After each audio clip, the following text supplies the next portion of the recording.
अस्सलाम वालेकुम dear students, उम्मीद है आप सब लोग खैरियत से होंगे। डियर स्टूडेंट्स, चैप्टर 14 के एक्सरसाइज शॉर्ट क्वेश्चंस हमने कंप्लीट कर लिए हैं। अब हम चैप्टर 14 के एक्सरसाइज न्यूमेरिकल्स की तरफ आते हैं। न्यूमेरिकल्स करने से पहले आपसे गुजारिश है कि आप हमारे चैनल को सब्सक्राइब करें ताकि हमारे रेगुलर नोटिफिकेशन आपको मिलते रहें। चलते हैं डियर स्टूडेंट्स चैप्टर 14 के एक्सरसाइज न्यूमेरिकल की तरफ। और पहला आपके पास न्यूमेरिकल है 14.1। 14.1 के अंदर आपसे वो पूछा है find the value of magnetic field that will cause a maximum force. Maximum force, अब उसने जो मैक्सिमम फोर्स आपको दी है उसका जो मैग्नीट्यूड है, मैक्सिमम फोर्स, फोर्स उसने जो आपको दी है F that is equal to, ये दिखाएं, F इज इक्वल टू, ये है आपके पास F is equal to 7.0 10⁻³ newton. ये मैक्सिमम फोर्स है ऑन 20 सेंटीमीटर स्ट्रेट वायर। हमारे पास जो वायर है उसकी जो लेंथ है, वायर की लेंथ, उसको हम L से रिप्रेजेंट करेंगे। ये हमारे पास है 20 सेंटीमीटर, या फिर इसको आप मीटर में चेंज करें, 20 को 100 से कर दें डिवाइड, 0.2 मीटर आपके पास मीटर में आ गया। Carrying straight wire carrying a current of, इस वायर में से जो करंट फ्लो कर रहा है, जो करंट फ्लो कर रहा है आई, वो हमारे पास है 10 ampere. 10 ampere. Find the value of magnetic field, आपने बच्चों फाइंड करना है मैग्नेटिक फील्ड। मैग्नेटिक फील्ड आपने फाइंड करना है, मैग्नेटिक फील्ड बी फाइंड करना है। सबसे पहले तो डी स्टूडेंट्स आप ये देखें कि इस न्यूमेरिकल्स के अंदर कौन कौन सी चीजें गिवन है और आपने कौन सी चीजें फाइंड करनी है। जैसा कि आपको फोर्स गिवन है, लेंथ ऑफ कंडक्टर गिवन है, करंट गिवन है और मैग्नेटिक फील्ड आपने डिटरमाइन करनी है। यूजिंग रिलेशन, हम फोर्स वाला रिलेशन यूज करेंगे। Using relation F is equal to ILB sine of theta. ILB sine of theta. अब इस रिलेशन में जो थीटा आपके पास एंगल है, एंगल यहां पर गिवन नहीं है, लेकिन एंगल अगर गिवन नहीं है तो उसने बच्चों मैक्सिमम फोर्स आपको बताया है। मैक्सिमम फोर्स, तो मैक्सिमम फोर्स तब होता है जब थीटा हमारे पास 90 हो। जब थीटा आपके पास 90 होगा तो मैक्सिमम जो फोर्स होगी वो आपके पास ILB के बराबर होगी। आपने क्योंकि B फाइंड करना है तो B is equal to F over IL। अब फोर्स आपको कितनी गिवन है?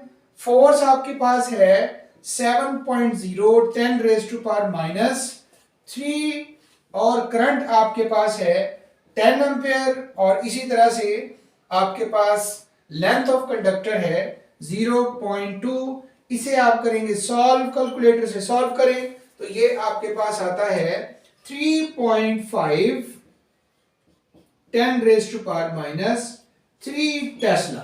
3.5 10⁻³ टेस्ला।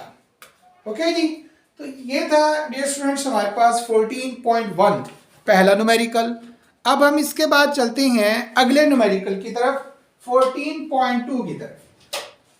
14.1 हमने मैग्नेटिक फील्ड फाइंड करनी थी और हमने मैग्नेटिक फील्ड फाइंड कर ली। अब हम अगले न्यूमेरिकल की तरफ जाते हैं, नेक्स्ट न्यूमेरिकल की तरफ। उसमें देखते हैं कि हमने कौन सी चीज डिटरमाइन करनी है। दूसरा न्यूमेरिकल है how fast must a proton move. How fast मतलब कि हमने प्रोटॉन की स्पीड फाइंड करनी है। तो 14.2 speed of proton. Speed of proton, proton की स्पीड को v से रिप्रेजेंट करते हैं जो हमने डिटरमाइन करनी है। Move in a magnetic field, हमें जो मैग्नेटिक फील्ड गिवन है, मैग्नेटिक फील्ड, मैग्नेटिक फील्ड कितनी दी है उसने? मैग्नेटिक फील्ड है हमारे पास 2.50 10⁻³ Tesla, 10⁻³ Tesla, such that the magnetic force is equal to weight। इसके अलावा उसने बच्चों आपको एक कंडीशन भी दे दी है। कंडीशन उसने ये बताई है आपको, magnetic force magnetic force is equal to its weight. Magnetic force is equal to weight. उसने सिर्फ आपको डाटा के अंदर मैग्नेटिक फील्ड दी है। मैग्नेटिक फील्ड देने के अलावा साथ में उसने एक कंडीशन आपको दे दी है कि हमारे पास मैग्नेटिक फोर्स वेट के इक्वल है। इसी को बच्चों हमने यूज करना है और इसी रिलेशन से हमने क्या चीज स्पीड जो है वो डिटरमाइन करनी है। देखें आपके पास जो मैग्नेटिक फोर्स का रिलेशन है, मैक्सिमम मैग्नेटिक फोर्स का रिलेशन F, वो आपके पास है F is equal to QVB। और वेट हमारे पास किसके बराबर होता है? वेट हमारे पास होता है mg के बराबर। अब फोर्स QVB और वेट mg को हमने क्या करना है? इक्वल। हम इसको लिखते हैं, बल्कि यहां पर जो आपने Q लिखा है, इस Q की बजाय आप प्रोटॉन लिखें। इलेक्ट्रॉन पर और प्रोटॉन पर चार्ज हमारे पास सेम होता है, Q होता है, तो Q is equal to E लिख देंगे। तो जहां Q है उस Q की बजाय हम E लिखेंगे। अब इन दोनों रिलेशंस को हम इक्वल लिखते हैं। हम लिखते हैं EVB is equal to mg, क्योंकि मैग्नेटिक फोर्स और वेट आपस में इक्वल है। हमने वेलोसिटी फाइंड करनी है, तो V is equal to mg divided by E into B। अब m बच्चों आपके पास क्या है? Mass of proton. Mass of proton बताएं क्या होता है? 1.67 10⁻⁻27 ये प्रोटॉन का मास है। G की वैल्यू हमारे पास होती है 9.8। और चार्ज इलेक्ट्रॉन और प्रोटॉन पर हमारे पास चार्ज का मैग्नीट्यूड सेम होता है 1.6 10⁻⁹19। मैग्नेटिक फील्ड आपको गिवन है, मैग्नेटिक फील्ड है हमारे पास 2.50 10⁻³ इसका बच्चों आप सॉल्व करेंगे और सॉल्व करने के बाद आपके पास जो वेलोसिटी आती है वो आती है 4.09 10⁻⁻5 मीटर पर सेकेंड। ये आपके पास वेलोसिटी आ गई प्रोटॉन की। तो स्पीड ऑफ प्रोटॉन हमने फाइंड करना था। मैग्नेटिक फील्ड गिवन थी, साथ में कंडीशन थी कि magnetic force is equal to its weight. तो हमने यहां पर magnetic force is equal to weight वाला रिलेशन डिटरमाइन करके प्रोटॉन की स्पीड फाइंड की। ये था बच्चों आपके पास दूसरा न्यूमेरिकल। इसके बाद हम चलते हैं तीसरे न्यूमेरिकल की तरफ।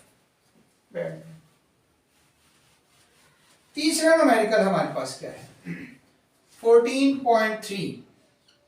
नेक्स्ट न्यूमेरिकल है a velocity selector has a magnetic field. Velocity selector और वेलोसिटी सिलेक्टर की जो मैग्नेटिक फील्ड है, magnetic field B, magnetic field हमारे पास है वेलोसिटी सिलेक्टर की 0.30 Tesla. If a perpendicular electric field of, अगर परपेंडिकुलर इलेक्ट्रिक फील्ड, वहां पर वेलोसिटी सिलेक्टर में जो इलेक्ट्रिक फील्ड है, इलेक्ट्रिक फील्ड E, ये हमारे पास है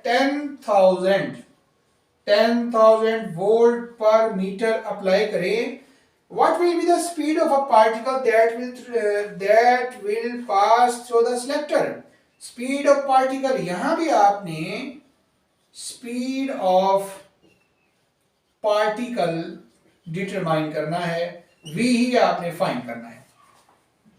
डियर स्टूडेंट्स, वेलोसिटी सिलेक्टर, किसी भी पार्टिकल की वेलोसिटी सिलेक्ट करने के लिए सबसे पहला जो काम किया जाता है वो इलेक्ट्रिक और मैग्नेटिक फोर्सेस को इक्वल किया जाता है। जब आपके पास इलेक्ट्रिक फोर्स, मैग्नेटिक फोर्स और इलेक्ट्रिक फोर्स आपस में इक्वल होंगी, magnetic force that is equal to electric force, जब इलेक्ट्रिक और मैग्नेटिक फोर्स इक्वल होंगे तो फिर वेलोसिटी सिलेक्ट होगी उस पार्टिकल की। मैग्नेटिक फोर्स का जो रिलेशन है वो हमारे पास है QVB और इलेक्ट्रिक फोर्स का जो रिलेशन है वो हमारे पास है QE। अब यहां से Q से Q को आप कैंसिल कर दें तो VB that is equal to E। तो VB जो है, VB ये इलेक्ट्रिक फील्ड E के बराबर आ गया। अब आपने वेलोसिटी फाइंड करनी है, तो velocity V is equal to E divided by B। Velocity किसके बराबर हो जाएगा? E divided by B। तो E की वैल्यू हमारे पास कितनी है? E की वैल्यू हमारे पास है 10,000 और b की वैल्यू हमारे पास है 0.30। इसे बच्चों सॉल्व करते हैं तो हमारे पास वेलोसिटी सिलेक्टर की जो वेलोसिटी आती है वो आती है 3.3 10⁻⁴ मीटर पर सेकेंड। ये उस पार्टिकल की वेलोसिटी आई है जो कि वेलोसिटी सिलेक्टर के अंदर है। तो इसमें आपको वेलोसिटी सिलेक्टर के अंदर आपने पार्टिकल की वेलोसिटी और स्पीड फाइंड करनी थी। तो मैग्नेटिक और इलेक्ट्रिक फील्ड आपको गिवन थी। मैग्नेटिक फोर्स और इलेक्ट्रिक फोर्स को आपने इक्वलाइज किया। इक्वलाइज करने के बाद V is equal to E over B वाला रिलेशन यूज करके आपने वेलोसिटी फाइंड कर ली। तो ये था डियर स्टूडेंट्स 14.3। इसके बाद हम अगले न्यूमेरिकल की तरफ आते हैं 14.4 की तरफ। 14.4 अगला न्यूमेरिकल हमारा 14.4। 14.4 जी, अ कॉइल ऑफ, एक कॉइल है हमारे पास 0.1 मीटर बाय 0.1। देखिए जब भी हमारे पास किसी भी कॉइल या कोई भी ऑब्जेक्ट है उसकी टू साइड्स दी जाए, जैसे यहाँ पर 0.1 मीटर बाय 0.1 मीटर, इसका मतलब एक उसकी लेंथ है, दूसरी उसकी विड्थ है। लेंथ और विड्थ ये दोनों किसके बराबर होते हैं? एरिया के बराबर होते हैं। तो 0.1 बाय 0.1 मतलब एरिया है, कॉइल का एरिया है।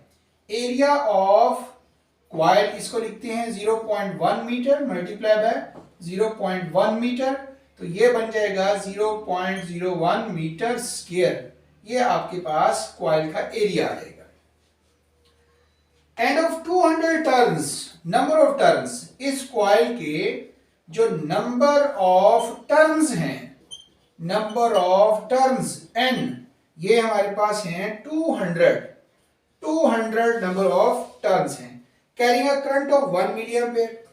अब इसमें जो करंट है I वो है 1 मिली एम्पेयर या फिर मिली 10⁻³ के बराबर होता है। 10⁻³ एम्पेयर करंट है। इस place in uniform magnetic field, इसे प्लेस कर दिया है इस कॉइल को हमने यूनिफॉर्म मैग्नेटिक फील्ड में, और ये यूनिफॉर्म मैग्नेटिक फील्ड कितनी है? 0.1 टेस्ला।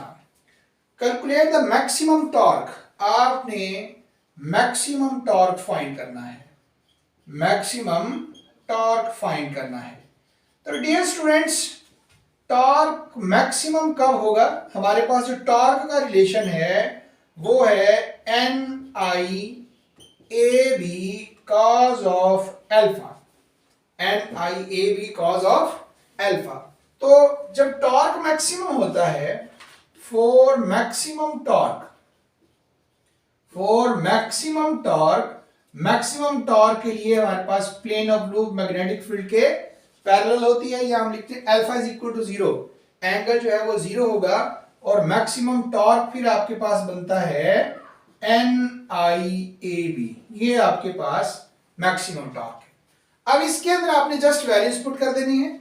जैसे आपके पास नंबर ऑफ टर्न्स भी गिवन है, आपके पास करंट भी गिवन है, ये आपके पास करंट आ गया, आपके पास एरिया भी गिवन है, ये एरिया है आपके पास, मैग्नेटिक फील्ड भी गिवन है, मैग्नेटिक फील्ड भी। तो बहुत ही सिंपल सा न्यूमेरिकल बन जाता है। इसमें सिर्फ यही लॉजिक थी मैक्सिमम टॉर्क वाली कि हमने तो टॉर्क का ये रिलेशन पढ़ा है, लेकिन मैक्सिमम में अल्फा हम 0 पुट करेंगे। तो नंबर ऑफ टर्न्स आपके पास हैं 200 नंबर ऑफ टर्न्स हैं। करंट हमारे पास 10⁻³ एम्पेयर है। एरिया हमारे पास 0.01, और इसी तरह से मैग्नेटिक फील्ड है 0.1 टेस्ला। इसे बच्चों हम सॉल्व करेंगे, कैलकुलेटर से इसको सॉल्व करेंगे, मल्टीप्लाई करेंगे, तो आपके पास जो जवाब आएगा वो आएगा 2×10⁻⁴ न्यूटन मीटर। ये हमारे पास आ गया मैक्सिमम टॉर्क। तो हमने मैक्सिमम टॉर्क फाइंड करना था कि जब हमारे पास area, number of turns, current और मैग्नेटिक फील्ड गिवन हो, तो फिर मैक्सिमम टॉर्क हमारे पास कितना होगा वो हमने डिटरमाइन कर लिया। ये था 14.4। इसके बाद आगे चलते हैं 14.5 की तरफ, अगले न्यूमेरिकल की तरफ। 14.5 5 न्यूमेरिकल जी। 14.5 है, a power line 10 metre high carry a current of 200 ampere. एक पावर लाइन है, ये हमारे पास एक पावर लाइन है, एक वायर है, और इस वायर में से जो करंट फ्लो कर रहा है, ये करंट हमारे पास है 200 एम्पेयर। 200 एम्पेयर करंट जो है वो फ्लो कर रहा है, और ये वायर जो है ये हमारे पास ग्राउंड है। ये क्या है हमारे पास, ये ग्राउंड है। तो ग्राउंड से कितने मीटर की हाइट पर है, 10 मीटर हाई। तो ग्राउंड से 10 मीटर की हाइट पर है, 10 मीटर की हाइट पर है। इसको हाइट भी लिख सकते हैं, इसको आप रेडियस आर भी लिख सकते हैं। Find the magnetic field of wire at the ground. Ground से मैग्नेटिक फील्ड, बच्चों करंट कैरिंग वायर के अराउंड मैग्नेटिक फील्ड प्रोड्यूस होती है। ठीक हो गया। तो जब करंट कैरिंग वायर के अराउंड मैग्नेटिक फील्ड प्रोड्यूस होगी, तो इसका मतलब वायर से ग्राउंड तक की जो आपके पास हाइट है, यही आपके पास रेडियस है, उस मैग्नेटिक फील्ड का रेडियस। तो आपके पास जो रेडियस है, जिसको हम आर से या एच से रिप्रेजेंट कर रहे हैं, वो है 10 मीटर, और इस वायर में जो करंट फ्लो कर रहा है आई, वो हमारे पास है 200 एम्पेयर। 200 एम्पेयर करंट इसमें से फ्लो कर रहा है। Find the magnetic field at the of the wire at the ground. तो ग्राउंड के हिसाब से आपने इसमें मैग्नेटिक फील्ड फाइंड करनी है। सबसे पहले हम ये देखेंगे कि इस न्यूमेरिकल के अंदर हम कौन सा रिलेशन यूज करेंगे, कि हमारे पास कौन सा फार्मूला यूज होगा जिसमें हमारे पास करंट यूज होता है। Dear students, using Ampere's law, using Ampere's law, ampere's law को हम यहां पर यूज करेंगे। एम्पेयर्स लॉ था आपके पास B L is equal to mu naught I, B L is equal to mu naught I. लेकिन अगर आपके पास ये जो एम्पेरेंस पाथ है, ये एक सर्कल बन रहा है, तो उसके लिए जो लेंथ होगी, ये होगी 2 पाई आर। जो एम्पेरेंस पाथ है, इस वायर के अराउंड हमने एक क्लोज पाथ कंसीडर किया है, जो कि एम्पेरेंट पाथ है। तो एल हमारे पास किसके बराबर होगा, 2 पाई आर के। तो इसको लिखेंगे b into 2 pi R is equal to mu naught I, या यहां से आपने क्योंकि क्या फाइंड करनी है, मैग्नेटिक फील्ड फाइंड करनी है, तो b is equal to mu naught I divided by 2 pi r. ये आपके पास फार्मूला बन जाएगा। अब इस रिलेशन में ये जो आपके पास म्यू नॉट है, इसे हमने पढ़ा था, ये है permeability, permeability of free space, permeability of free space. और इस म्यू नॉट की जो कांस्टेंट वैल्यू है, वो है 4 pi 10⁻⁷ weber per ampere per metre. तो ये म्यू नॉट की वैल्यू हम यहां पर पुट करेंगे। करंट की वैल्यू हमें गिवन है, आर की वैल्यू भी हमें गिवन है, 2 पाई हमारे पास कांस्टेंट है। तो ये वैल्यूज हम यहां पर पुट करते हैं। तो B is equal to mu naught की बजाय लिखते हैं 4 पाई 10⁻⁷। करंट हमारे पास है 200 एम्पेयर करंट डिवाइडेड बाय 2 पाई, इसको 2 पाई ही लिख देते हैं। 2 पाई आर आपके पास है 10, आर आपके पास 10, तो इस पाई से पाई कैंसिल कर दें, ये आपके पास 2 आ गया, एक जीरो इसका यहां से काट दें और इसको सॉल्व करें। 20 को 2 से मल्टीप्लाई करें, ये आपके पास आ गया 4 और 10⁻⁷, मतलब 40 10⁻⁷, या फिर 4 10⁻⁻6 टेस्ला, ये आपके पास आती है मैग्नेटिक फील्ड। ठीक हो गया। तो मतलब आपके पास एक करंट कैरिंग वायर थी जिसकी हाइट ग्राउंड से 10 मीटर थी, उसके बाद उसमें से 200 एम्पीयर करंट फ्लो कर रहा था। हमने क्या किया, उस वायर के अराउंड एक क्लोज पाथ कंसीडर किया, जिसे हमने एम्पेरेंट पाथ का नाम दिया, जिसका रेडियस उसकी हाइट के बराबर है, 10 मीटर के बराबर है। उसके बाद हमने एम्पेयर्स लॉ यूज किया और एम्पेयर्स लॉ यूज करके मैग्नेटिक फील्ड फाइंड कर ली। बहुत इंपॉर्टेंट न्यूमेरिकल है ये। इसके बाद अगले न्यूमेरिकल की तरफ चलते हैं, 14.6 की तरफ चलते हैं।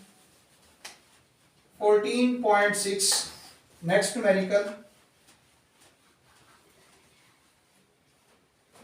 जी 14.6 ये आपके पास है। You are asked to design a solenoid, आपको एक सोलिनॉइड बनाना है that will give a magnetic field, जिस सोलिनॉइड की मैग्नेटिक फील्ड, बैठ जा रहे हैं, जिसकी मैग्नेटिक फील्ड बी ये हमारे पास है 0.10 yet the current not exceed, और उसमें से करंट जो है मैक्सिमम जो करंट उसमें से फ्लो करेगा वो आपके पास है 10 एम्पियर के। 10 एम्पियर से ज्यादा उसमें से करंट फ्लो ना करे।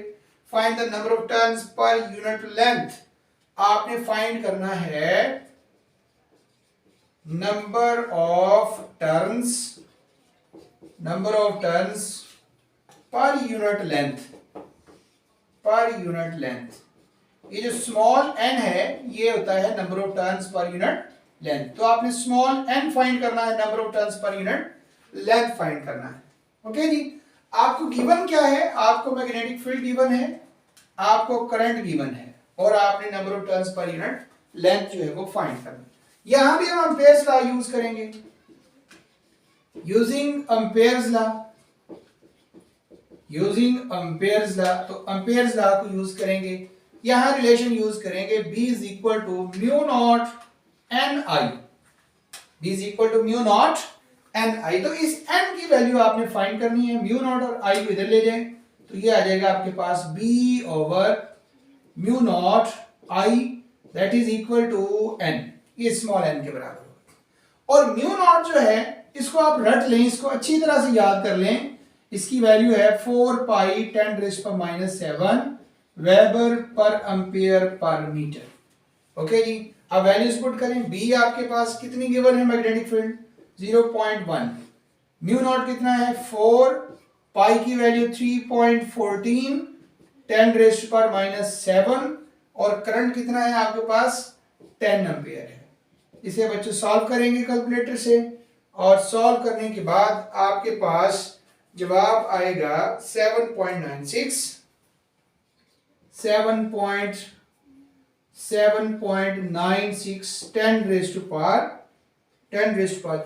या इसको आप अप्रोक्सीमेट लिख सकते हैं 8.0 10⁻³ ये आपके पास नंबर ऑफ टर्न्स आ गए। तो आपने एक सोलिनॉइड बनाना था जिसकी मैग्नेटिक फील्ड इतनी होनी चाहिए 10 एम्पीयर से ज्यादा उसमें से करंट फ्लो ना करे। तो प्रॉब्लम ये था कि हमने ये डिटरमाइन करना था कि उसके number of turns per unit length कितने होने चाहिए।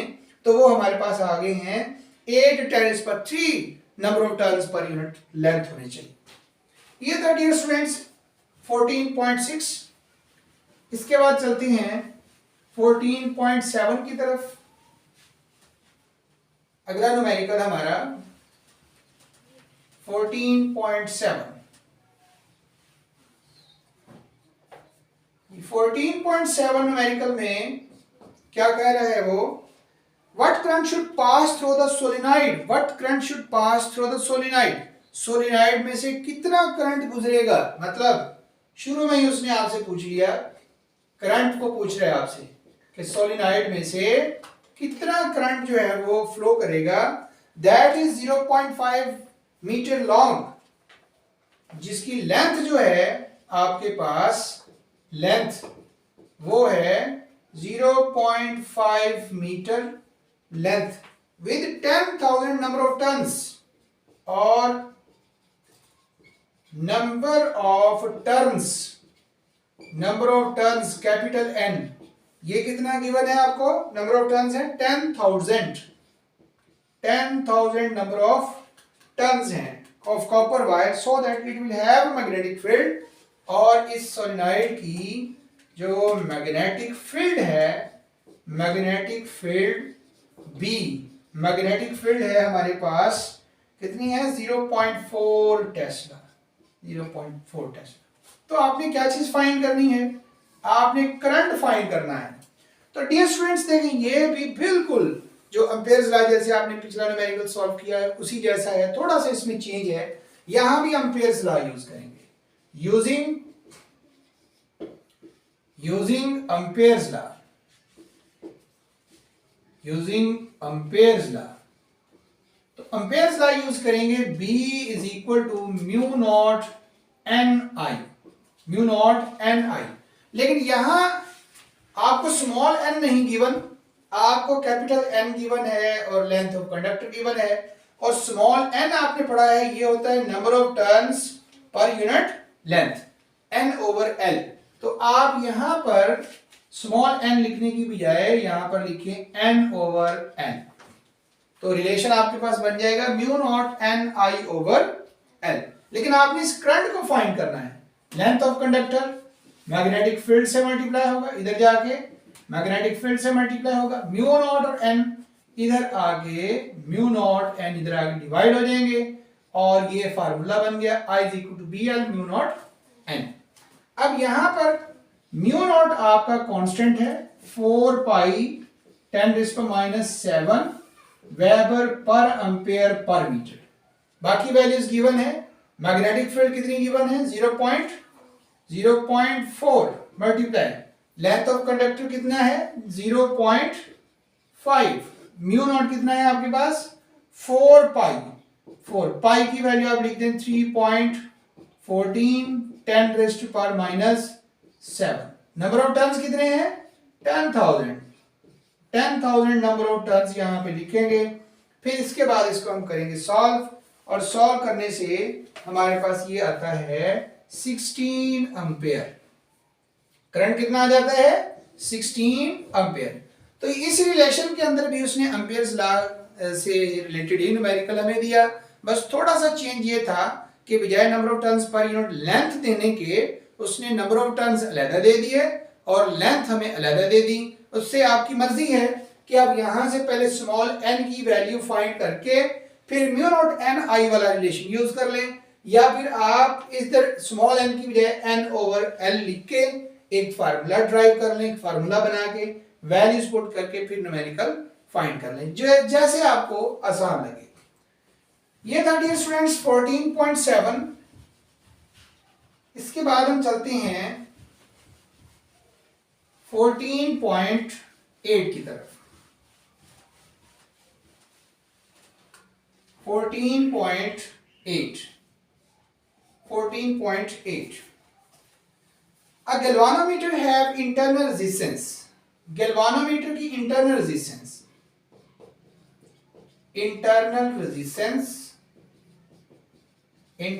Resistance of galvanometer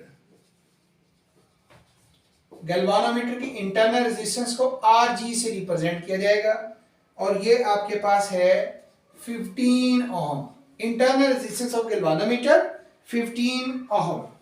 give full scale deflection with current, full scale deflection current, full scale deflection current. अब वो करंट जो फुल स्केल डिफ्लेक्शन दे रहा है इसे हम Ig से रिप्रेजेंट करेंगे, और ये है हमारे पास 20 मिली एम्पेयर, या इसको आप 20 10⁻³ एम्पेयर भी लिख सकते हैं। It is converted into ammeter of range. हमने इसको ऐसे एमीटर में चेंज करना है जिसकी रेंज मैक्सिमम जो है वो कितनी हो 10 एम्पेयर हो। Find the value of shunt resistance. आपने बच्चों क्या फाइंड करना है, शंट रेजिस्टेंस फाइंड करनी है। शंट रेजिस्टेंस जिसको हम आर एस से रिप्रेजेंट करते हैं, इसे रिप्रेजेंट करते हैं आर एस से रिप्रेजेंट करते हैं। आपने बच्चों गैल्वानोमीटर और एमीटर पढ़ा था, गैल्वानोमीटर, एमीटर, वोल्ट मीटर, ओम मीटर। तो शंट रेजिस्टेंस का फाइंड करने का जो फार्मूला था आर एस, वो था आपके पास I G R G divided by I minus I G. यही था ना आपके पास रिलेशन आई माइनस आई जी। अब देखिए बहुत ही आसान न्यूमेरिकल है कि आपके पास आई जी भी गिवन है, आर जी भी गिवन है, मैक्सिमम करंट जो जिस रेंज का आपने बनाना है इसको वो भी गिवन है, और गैल्वानोमीटर का full scale current deflection current भी गिवन है। जस्ट इसमें वैल्यूज पुट करनी है और इसको सॉल्व कर लेना है। तो शंट रेजिस्टर की जो रेजिस्टेंस है Ig हमारे पास कितना है, Ig आपके पास है 20 10⁻³ आर जी हमारे पास कितना है 15, ये आ गया आपके पास 15 डिवाइडेड बाय आई, टोटल आपके पास 10 एम्पेयर का हमने इसको बनाना है, तो 10 और आई जी कितना है 20 10⁻³ इसके बाद बच्चों हम इसे जब सॉल्व करते हैं तो हमारे पास ये शंट रेजिस्टर की जो रेजिस्टेंस आती है वो आती है 0.030 ओम, 0.030 ओम। मतलब ये है कि अगर हम गैल्वानोमीटर के साथ पैरेलल जो रेजिस्टर लगा रहे हैं उसकी रेजिस्टेंस 0.030 ओम होगी, तो ये हमारे पास ऐसा एमीटर बनेगा जिसकी करंट की रेंज कितनी होगी 10 एम्पीयर होगी। तो यही प्रॉब्लम था कि हमने ये मालूम करना था कि शंट रेजिस्टर की रेजिस्टेंस कितनी है, तो वो शंट रेजिस्टर की रेजिस्टेंस हमने फाइंड कर ली। ये था बच्चों 14.8। इसके बाद चलते हैं नेक्स्ट न्यूमेरिकल की तरफ और वो है हमारे पास 14.9।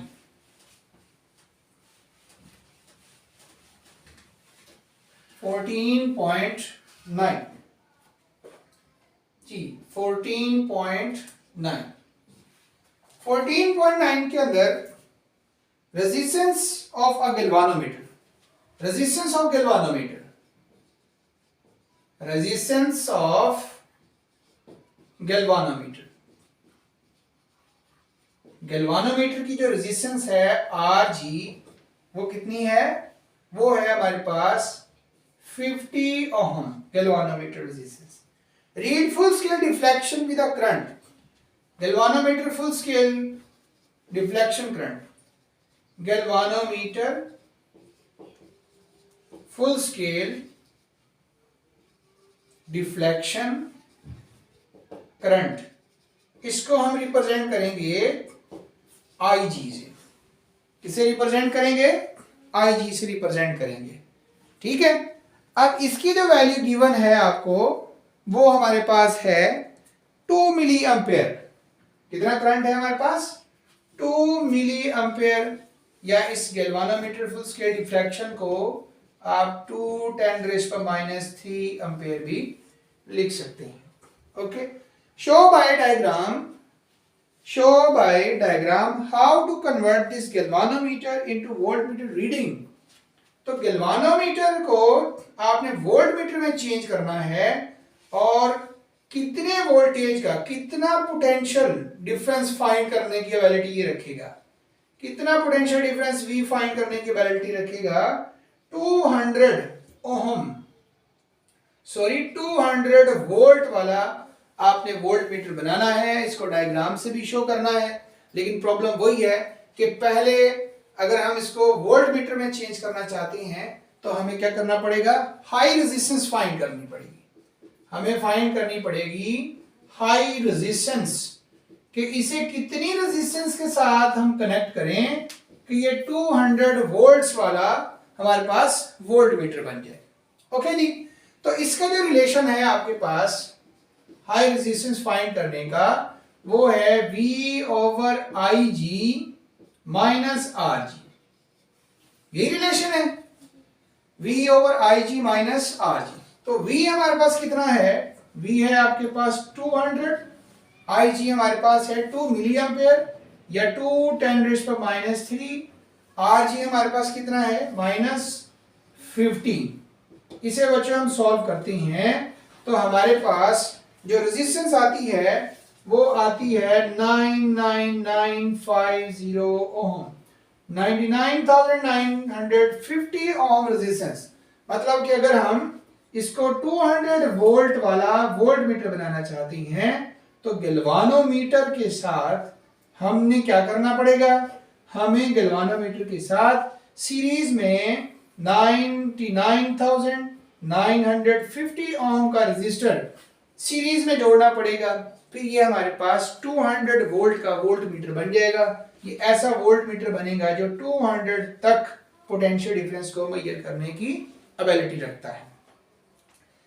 इसके बाद डियर स्टूडेंट्स लास्ट हमारा न्यूमेरिकल है, आखिरी न्यूमेरिकल 14 चैप्टर का लास्ट न्यूमेरिकल 14.10।